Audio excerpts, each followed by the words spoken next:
Hello everyone, आप सभी का हमारे चैनल आयुर्पदगामिनी बाय जीसीएम में हार्दिक स्वागत है। आज के इस वीडियो में हम कर्म विज्ञान ये टॉपिक पढ़ेंगे जो कि पदार्थ विज्ञान बीएमएस फर्स्ट ईयर का टॉपिक है। तो चलिए शुरू करते हैं। सबसे पहले कर्म का परिचय कि कर्म जो शब्द है हमने कहाँ कहाँ पर पढ़ा है। तो वैशेषिक दर्शन ने भाव पदार्थों में कर्म को तीसरा स्थान दिया है। तो हमने भाव पदार्थ पढ़े हैं वैशेषिक दर्शन के, पहले भी काफी वीडियो में इसका जिक्र आया है कि षट पदार्थ बताए गए हैं, सामान्य, विशेष, द्रव्य, गुण, कर्म, समवाय। तो उसमें जो वैशेषिक दर्शन के अनुसार सीक्वेंस बताई गई है उसमें जो है कर्म जो है उसको तीसरे स्थान पे रखा गया है और चरक संहिता के षट पदार्थों में कर्म का पंचम स्थान है। सामान्यम च विशेषम च गुणान द्रव्याणि कर्म च समवायम च तज्ज्ञात्वा।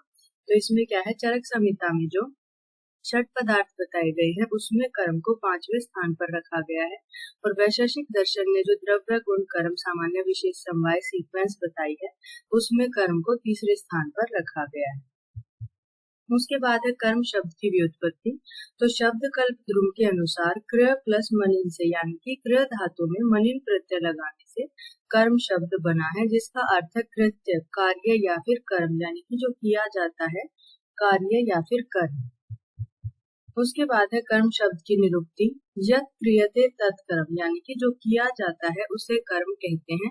इसीलिए इसका पहले बताया गया था कृत्य, यानी कि जो किया जाता है, जो किसी के द्वारा किया गया है उसे क्या कहेंगे, कर्म कहेंगे।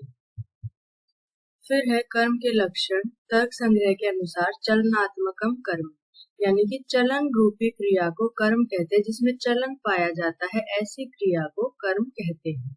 फिर वैशेषिक दर्शन ने बताया है एक द्रव्यम अगुणम संयोग विभागी और अनपेक्ष कारणम इति कर्म लक्षणम, यानी कि एक द्रव्य में पाया जाने वाला, यानी कि जो कर्म है वो द्रव्य में पाया जाता है। इससे पहले हमने जब द्रव्य पढ़ा था तो वहां पे द्रव्य की डेफिनेशन पढ़ी थी, यत्र आश्रिता कर्म गुना कारणम समवाय यत् द्रव्यम, यानी कि जिसमें कर्म और गुण समवाय संबंध से रहते हैं उसे क्या कहते हैं, द्रव्य कहते हैं। तो कर्म जो है वो द्रव्य में आश्रित होता है, इसीलिए यहाँ पे कहा गया है एकम द्रव्य, एक द्रव्य में रहने वाला, पाया जाने वाला। अगुण, जब कर्म और गुण दोनों ही द्रव्य में रहते हैं तो जो कर्म है वो गुण से रहित है, क्योंकि गुण द्रव्य में पाया जाता है और कर्म भी द्रव्य में ही पाया जाता है। दोनों का आश्रय क्या है, द्रव्य है, और दोनों उसमें विद्यमान रहते हैं। तो जो कर्म है वो अगुण है, यानी कि गुण से रहित है। फिर है संयोग विभागी और अनपेक्ष कारणम इति कर्म लक्षणम। संयोग और विभाग का जो अनपेक्ष कारण है उसे क्या कहते हैं, कर्म कहते हैं। यानी कि संयोग और विभाग करवाने के लिए जो कर्म है उसको किसी और की आवश्यकता नहीं पड़ती, वो स्वयं अकेला ही काफी है संयोग और विभाग को करवाने के लिए। इसीलिए कहा गया है कि जो द्रव्य में आश्रित हो, अगुण हो और संयोग विभाग का अनपेक्ष कारण हो उसे कर्म कहते हैं। उसके बाद है एकम द्रव्यम, कर्म हर एक द्रव्य में आश्रित रहता है। इसको समझाने के लिए एक एग्जाम्पल यहाँ पे दिया गया है कि जो कर्म है वो हर द्रव्य का अपना अलग अलग कर्म होता है और हर द्रव्य में कर्म आश्रित रहता है। जब कोई वाहन चलता है तो वाहन में अपना कर्म अलग होता है और यात्रियों में अपना कर्म अलग होता है। यानी कि कोई वाहन है, उसके अंदर जो है यात्री बैठे हुए हैं, तो सभी जो द्रव्य है, जो वाहन है, जो यात्री है, सबका अपना अलग अलग कर्म है। अतः यदि चलता हुआ वाहन एकदम से रुक जाए, तो वाहन जो है वो चल रहा था और वो एकदम से रुक गया, तो यात्री आगे जा गिरते हैं। तो यात्रियों का यहाँ पे क्या समझाया जा रहा है कि जो यात्री है उनमें अलग कर्म पाया जा रहा है और जो वाहन है उसमें अलग कर्म पाया जा रहा है। जब वाहन रुकता है तो यात्री जो है वो आगे की तरफ जाते हैं, तो उनका वो अलग कर्म बताया गया है। इसके बाद है कर्म सर्वव्यापी द्रव्यों में नहीं होता। तो हमने पढ़ा था दिशा के बारे में, काल के बारे में, कि दिशा और काल जो है वो विभू होते हैं। विभू मतलब कि सर्वव्यापी जो द्रव्य होते हैं, तो उनमें क्या होता है, स्थान में बदलाव नहीं होता। जो दिशा, पूर्व दिशा जहाँ है पूर्व दिशा वहीं रहेगी। काल है, सर्वव्यापी जो चीजें हैं उनमें स्थान का बदलाव नहीं हो सकता। इसीलिए जो कर्म है सर्वव्यापी द्रव्यों में नहीं पाया जाता, उसके अलावा द्रव्यों में पाया जाता है, जैसे कि आकाश है, काल है, दिशा है, आत्मा। फिर कर्म द्रव्य में ही आश्रित होता है, गुण में नहीं। तो हमने पहले भी अभी जो द्रव्य की डेफिनेशन पढ़ी थी कि जिसमें कर्म और गुण है दोनों आश्रित रहते हैं। तो जो कर्म है वो द्रव्य में आश्रित रहता है, ये बात हमें पता है। वो गुण में आश्रित नहीं रहता, क्योंकि गुण भी द्रव्य में ही आश्रित रहता है। तो इसको समझाने के लिए एक एग्जाम्पल दिया जा रहा है। जब कोई लाल रंग की गेंद ऊर्ध्व दिशा में फेंकी जाती है तो कर्म केवल गेंद में ही होता है, लाल रंग में नहीं। तो इसमें बताया गया है कि एक द्रव्य के तौर पे गेंद को लिया गया है, उसका गुण बताया गया है लाल रंग, और जब उसको फेंका जाएगा तो वो क्या है, उसका कर्म हो जाएगा। तो कर्म क्या है, यहाँ पे ये समझाया जा रहा है कि कर्म केवल द्रव्य में पाया जाता है, द्रव्य के गुण में कर्म नहीं पाया जाता। यानी कि कर्म गेंद में पाया जाएगा, गेंद का जो गुण है उसका रंग उसमें नहीं पाया जाएगा। यदि ऐसा होता है कि उसके रंग में भी जो है, यानी कि उसके गुण में भी कर्म होता, तो जब हम उस गेंद को फेंकते तो साथ में जो गति है वो गेंद की होती और उसके रंग की भी होती, और कहीं किसी पॉइंट पे ऐसा होता है कि दोनों की गति में डिफरेंस होता, दोनों की स्पीड में डिफरेंस होता, और वो रंग का अपना कर्म होता और जो बॉल है उसका अपना कर्म होता। तो वो हमें अलग अलग जगह पर आगे जाके दिखाई देनी चाहिए कि उस बॉल का रंग जो है वो उससे अलग हो गया है, जो लाल रंग है उसमें वो कहीं हमें और दिखाई देगा और गेंद अलग दिखाई देगी, लेकिन ऐसा होता नहीं है। तो ये यही समझाया गया है कि जो कर्म है उस गेंद में होता है, ना कि उस गेंद के रंग में, यानी कि उस द्रव्य के गुण में। तो कर्म केवल द्रव्य में पाया जाता है। उसके बाद है अगुणम। कर्म में गुण नहीं रहता, गुण द्रव्य में रहता है। तो अभी हमने डिस्कस किया था कि जो गुण है वो भी द्रव्य में रहता है, जो कर्म है वो भी द्रव्य में रहता है। तो कर्म गुण में नहीं रहता।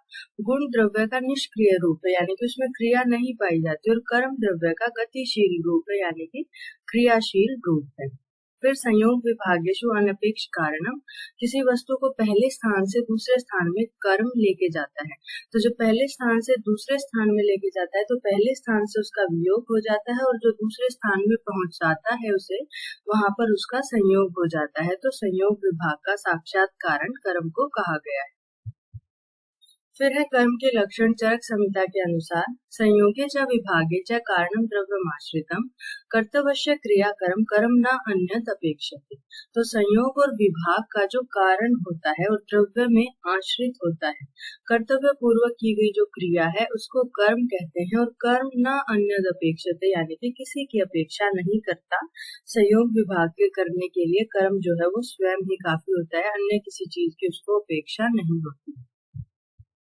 उसके बाद आचार्य योगेंद्रनाथ सिंह के अनुसार, सर्वम ही कर्म चलन मात्रम उत्पन्नम। तो इसमें क्या कह रखा है कि सभी कर्म प्रथमतः चलनात्मक स्वरूप में उत्पन्न होते हैं।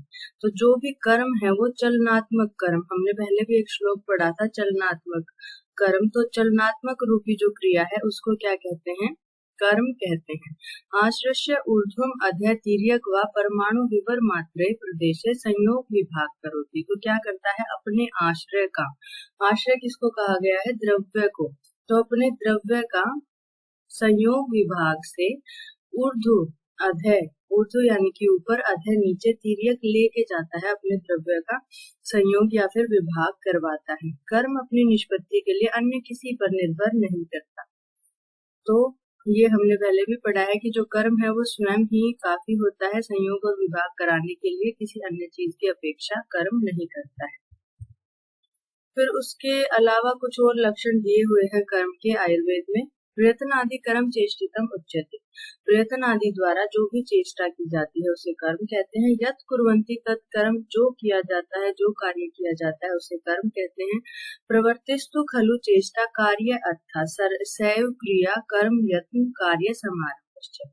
तो कार्य करने के लिए जो चेष्टा प्रवृत्ति की जाती है उसे प्रवृत्ति कहते हैं या फिर कर्म कहते हैं। वही क्रिया है, वही कर्म है, यत्न है, और उसे ही कार्य समारंभ भी कहा गया है। ये जो बताए गए हैं क्रिया, कर्म, यत्न, प्रवृत्ति, ये सभी क्या है, आपस में पर्यायवाची शब्द हैं, कर्म के पर्याय बताए गए हैं। और कार्य करने के लिए जो भी चेष्टा की जाती है उसे कर्म कहते हैं। फिर आते हैं कर्म के भेद। तो तर्क संग्रह के अनुसार कर्म के 5 भेद बताए गए हैं। उत्क्षेपण, अवक्षेपण, आकुंचन, प्रसारण, गमनानि पंचेव कर्माणि। तो 5 कर्म बताए गए हैं। उत्क्षेपण यानी कि अपवर्ड प्रोजेक्शन, ऊपर की तरफ फेंकना। अवक्षेपण, नीचे की तरफ फेंकना। आकुंचन, कॉन्ट्रैक्शन। प्रसारण, एक्सपेंशन। गमन, ऑल अदर एक्शंस, यानी कि इन चारों के अलावा जितने भी कार्य कर्म बचते हैं वो सभी गमन के अंतर्गत आते हैं तर्क संग्रह के अनुसार। उसके बाद एक एक करके हम इनको देखेंगे। सबसे पहले है उत्क्षेपण। ऊर्ध्व देश संयोग हेतु उत्क्षेपण, यानी कि ऊर्ध्व देश से जो संयोग का हेतु है, कारण है, उसे क्या कहेंगे? उत्क्षेपण कहेंगे। जैसे कि हम किसी गेंद को ऊपर की दिशा में फेंकेंगे तो वो क्या है? उत्क्षेपण है। ऊर्ध्व देश से हम किसी द्रव्य का संयोग करवा रहे हैं, जैसे कि उड़ान वायु की ऊर्ध्व दिशा में गति होती है। उसके बाद है अवक्षेपण। अधोदेश संयोग हेतु अवक्षेपणम, यानी कि अधोदेश से, नीचे की तरफ स्थान से जो संयोग करवाने का कारण होता है उसे अवक्षेपण कहते हैं। जैसे गेंद को नीचे की दिशा में फेंकना, अपान वायु की अधर दिशा में गति। उसके बाद है आकुंचन। शरीरस्य सन्निकृष्ट संयोग हेतु आकुंचन, यानी कि शरीर के नजदीक जो संयोग का हेतु हो, जो भी किसी वस्तु को, द्रव्य को शरीर के समीप लेके आने का जो हेतु हो, कारण हो, उसे आकुंचन कहेंगे। यहाँ पे सेंटर ऑफ द बॉडी है, यानी कि कोई भी चीज है उसके सेंटर की तरफ जब उसको लेके आता है, सेंटर की तरफ जो संयोग करवाता है कर्म, उसको आकुंचन कर्म कहते हैं। जैसे कि हाथ से कागज को कुचलना, तो जब कागज को हम फोल्ड करेंगे तो वो कागज जो है उसके सेंटर की तरफ हम उसको इकट्ठा कर रहे हैं, उसका संयोग करवा रहे हैं, तो उसे आकुंचन कहेंगे। दूरस्थ वस्तु को देखने के लिए नेत्र गोलकों का आकुंचन करना, या फिर हम हाथ जो है अपना, अगर उसको सेंटर ऑफ बॉडी की तरफ मूव करें तो उसे आकुंचन कहेंगे। फिर है प्रसारण, यानी कि फैलाना। विप्रकृष्ट संयोग हेतु प्रसारण, तो जो शरीर है उससे दूर जो ले जाने का हेतु है उसे प्रसारण कहेंगे। शरीर से दूर के संयोग के कारण, यानी कि शरीर से दूर जो संयोग करवाने का कारण है उसे प्रसारण कहेंगे। जैसे कि हम हाथ को फैलाएंगे तो वो शरीर से दूर हाथ को लेके जाएगा। फूल जैसे खिलेगा तो जो सेंटर है फूल का उससे वो अलग दूर संयोग करवाने का कारण होगा, तो उसे प्रसारण कहेंगे। फिर है गमन। अन्यत सर्वम गमनम, तो क्या कह रखा है कि जो अन्य सभी कार्य है वो गमन के अंतर्गत ही आ जाते हैं। ये जो 4 कर्म बताए थे ये स्पेसिफिक है, उसके अलावा जितनी भी क्रियाएं हम देखते हैं वो सभी गमन के अंतर्गत आ जाती हैं। कारिकावली ने निम्न कर्मों को गमन के अंतर्गत माना है। भ्रमणम, रेचनम, स्पंदनम, ऊर्ध्वज्वलन, ज्वलनम एवच तिर्यक गमनम अप्यत्र गमनादेव लक्ष्यते। तो ये सभी कर्म, कुछ एग्जाम्पल बताए हैं कारिकावली में गमन के, जैसे कि भ्रमण, रेचन, स्पंदन, जैसे पल्सेशन जो है, ऊर्ध्वज्वलन, ज्वाला का ऊर्ध्व दिशा में गमन, और तिर्यक गमन, ये सभी गमन के एग्जाम्पल बताए गए। फिर है वैशेषिक दर्शन के अनुसार कर्म के भेद। उत्क्षेपणम, अवक्षेपणम, आकुंचनम, प्रसारणम, गमनम इति कर्माणि। तो वैशेषिक दर्शन के अनुसार भी उत्क्षेपण, अवक्षेपण, आकुंचन, प्रसारण और गमन ही कर्म के भेद बताए गए हैं। तो यहाँ पर यह प्रश्न उपस्थित होता है कि उत्क्षेपण आदि भी गति के ही रूप में होने से गमन के अंतर्गत बतलाए जा सकते थे। तो अभी हमने पढ़ा था कि ये 4 कर्म है जो है वो अलग हैं और बाकी सब कर्म गमन के अंतर्गत आते हैं। तो यहाँ पे ये क्वेश्चन उठाया जा सकता है कि उनको भी गमन के ही अंडर क्यों नहीं रखा गया, उनको अलग से क्यों रखा गया है। तो इसको समझाने के लिए उत्तर दिया गया है कि जैसे हम किसी चीज को ऊपर की तरफ फेंकते हैं, नीचे की तरफ फेंकते हैं, या सेंटर ऑफ बॉडी की तरफ लेके जाते हैं, या सेंटर ऑफ बॉडी से दूर लेके जाते हैं, तो उसमें हम कुछ किसी फोर्स का इस्तेमाल करते हैं, बल का इस्तेमाल करते हैं। और गमन में जैसे बताया गया है ज्वाला का ऊर्ध्वगमन होना, स्पंदन होना, तो इन चीजों में क्या है, बल का प्रयोग नहीं होता। तो गमन में वस्तु की अपनी गति प्रतीत होती है, और जो और 4 कर्म बताए गए हैं उसको बलात् करवाए जाते हैं, तो उसमें बल का प्रयोग होता है, इसीलिए उनको अलग बताया गया है और अन्य सभी क्रियाओं को गमन के अंतर्गत रखा गया है। उसके बाद है न्याय दर्शन के अनुसार कर्म के भेद। न्याय दर्शन में कर्म के भेदों का वर्णन नहीं किया गया है, अलग से न्याय दर्शन में कर्म के भेद नहीं बताए गए हैं, परंतु उसके प्रकरण ग्रंथ में कर्म के भेदों का वर्णन है, जो कि वैशेषिक दर्शन के अनुसार ही है। तो वैशेषिक दर्शन ने भी सेम ही 5 भेद कर्म के माने थे, वही न्याय दर्शन के प्रकरण ग्रंथ में माने गए। फिर है आचार्य चक्रपाणी के अनुसार कर्तव्य की क्रिया को कर्म कहते हैं। कर्म शब्द से वमन आदि कर्म जो भी हम पढ़ते हैं, वमन, विरेचन, आस्थापन, नश्य, ये सभी जो कर्म है वो भी कर्म ही शब्द के साथ यूज किए जाते हैं। अदृष्ट कर्म भी कुछ होते हैं, हमारे पूर्व जन्मकृत कर्म भी कुछ होते हैं, और क्रिया भी, जो क्रिया भी हमने पढ़ी है, क्रिया का भी ग्रहण होता है। तो प्रस्तुत संदर्भ में ये जो हम कर्म पढ़ रहे हैं, यहाँ पर वमन आदि कर्म भी हमें इससे नहीं लेना है, अदृष्ट कर्म भी नहीं लेना है, केवल क्रिया रूप कर्म का ही यहाँ पे इस शब्द से वर्णन किया गया है। तो ये एक्सप्लेनेशन जो है आचार्य चक्रपाणी ने बताई। प्रस्तुत संदर्भ के अतिरिक्त आयुर्वेद में कर्म के विविध भेदों का वर्णन दृष्टिगोचर होता है। तो लौकिक और आध्यात्मिक कर्म। लौकिक कर्म शरीर चेष्टा यथा उत्क्षेपण आदि जो शरीर के द्वारा इस संसार में किए जाते हैं कर्म अभी, तो वो क्या है, लौकिक कर्म कहलाते हैं। आध्यात्मिक कर्म क्या है, आध्यात्मिक कर्मों के द्वारा परमात्मा का साक्षात्कार होता है। तो उसमें क्या था, शरीर की चेष्टाएं बताई गई, जैसे शरीर का प्रयोग करके उसको ऊपर की तरफ फेंकना, नीचे की तरफ फेंकना। और आध्यात्मिक क्या है, उसमें परमात्मा का साक्षात्कार करवाते हैं। जो कर्म परमात्मा का बोध कराते हैं, जीवात्मा और परमात्मा का संबंध स्थापित करते हैं, उन कर्मों को आध्यात्मिक कर्म कहा जाता है। उसके बाद कुछ और भेद बताए गए हैं। द्विविध उपकर्म बताए गए हैं, संतर्पण, अपतर्पण। फिर द्विविध कर्म और बताए हैं, दैव और पुरस्कार। तो दैव हमारे जो पूर्व जन्मकृत कर्म होते हैं उनको कहते हैं, और पुरस्कार इस जन्म में जो इस शरीर के द्वारा कर्म किए जा रहे हैं उन्हें पुरस्कार कहते हैं। उसके बाद है त्रिविध कर्म बताए गए हैं, वाचिक, मानसिक, शारीरिक कर्म। तो वाणी से किए गए कर्म, मानसिक कर्म और शरीर से किए गए कर्म। फिर बल अबल के अनुसार हीन, मध्य, उत्तम बल। तो कर्म बल अबल के आधार पर भी 3 प्रकार के बताए गए। फिर है संयोग के भेद से त्रिविध कर्म, एक कर्मज, द्वंद्व कर्मज और सर्वकर्मज। तो एक कर्मज में क्या है कि जब संयोग और विभाग के होने के लिए जो 2 वस्तुएं हैं उनमें से एक ही जो है वो जिम्मेदार होती है या फिर क्रियाशील होती है, उसे कहेंगे एक कर्मज। जैसे कि पेड़ से पक्षी उड़ता है तो पक्षी ही केवल उस क्रिया के लिए जिम्मेदार होता है, उस संयोग या विभाग के लिए जिम्मेदार होता है। द्वंद्व कर्मज उसको कहेंगे जिसमें दोनों पार्टिसिपेट करते हैं, दोनों द्रव्य। सर्व कर्मज में जैसे ग्रुप है तो उसमें सभी जो है वो पार्टिसिपेट करते हैं, संयोग और विभाग के कारण होते हैं, उसे सर्व कर्मज कहेंगे। फिर है कर्म के आधार पर द्रव्य के त्रिविध भेद, दोष प्रशमन यानी कि जो दोषों का शमन करे, धातु प्रदूषणम यानी कि जो धातुओं का प्रदूषण करे, दूषित करे, और स्वस्थ हित जो स्वस्थ के लिए हितकारी हो। फिर त्रिविध कर्म और बताए गए हैं सुश्रुत संहिता में, पूर्व कर्म, प्रधान कर्म, पश्चात कर्म। तो पूर्व कर्म कहते हैं प्री ऑपरेटिव प्रोसीजर्स, जैसे कि दीपन, पाचन, स्नेहन, स्वेदन। प्रधान कर्म जैसे कि वमन, विरेचन जो मेन प्रोसीजर है। पश्चात कर्म जैसे कि संसर्जन कर्म, वो जो मेन प्रोसीजर के बाद जो किए जाते हैं। फिर पंच कर्म से 5 जो कर्म है वो आयुर्वेद में बताए गए हैं, वमन, अनुवासन, शिरोविरेचन, विरेचन, निरोगस्ती। ये जो भेद हैं ये कर्म के भेद बताने के लिए यहाँ पर वर्णन किया गया है, लेकिन अभी हमने पढ़ा था कि इसमें वमनादि कर्मों को या फिर अदृष्ट कर्मों को छोड़ के जो क्रिया रूप जो कर्म है उनका हमें ग्रहण करना चाहिए। फिर सुश्रुत संहिता में अष्टविध कर्म भी बताए गए हैं, छेदन, भेदन, लेखन, वेधन, हेषण, आहरण, विश्रामण और सीवन। उसके बाद हम पढ़ेंगे कि कर्म की आयुर्वेद में उपयोगिता क्या है, कर्म को पढ़ने का क्या फायदा है, आयुर्वेद में किस प्रकार से यह उपयोगी है। तो सबसे पहले है कर्म जगत का कारण। तो चरक संहिता के फर्स्ट चैप्टर में हमने पढ़ा इति उक्तम कारणम, जहाँ पे 6 पदार्थ बताए गए हैं, सामान्यम च, विशेषम च, गुणान द्रव्याणि, कर्म च, समवायम च। तो ये जो 6 पदार्थ बताए गए हैं इनके लिए कहा गया है इति उक्तम कारणम, यानी कि यही सभी कार्यों के कारण बताए गए हैं।